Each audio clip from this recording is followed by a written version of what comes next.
региональное отделение Союза пенсионеров России в Удмуртской Республике.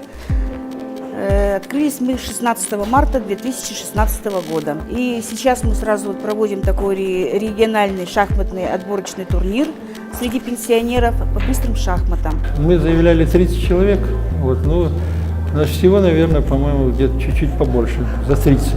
Соревнования являются отборочными к межрегиональному чемпионату России в Самаре. Шахматы, шашки, спартакиаду проводим, компьютерное многоборье у нас будет в апреле месяце среди пенсионеров, летом спартакиада. Такие мероприятия пенсионеры идут с большим удовольствием. На сегодняшний день мы считаем, что в первую очередь пенсионерам необходимо внимание.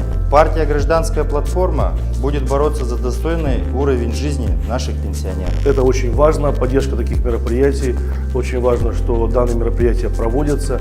И мы, так сказать, и от общественной палаты, и от себя лично готовы полностью поддерживать, всегда поддерживать, чтобы наши дети, наша молодежь смотрела на старшее поколение, тянулась и втягивалась в эти полезные, добрые мероприятия.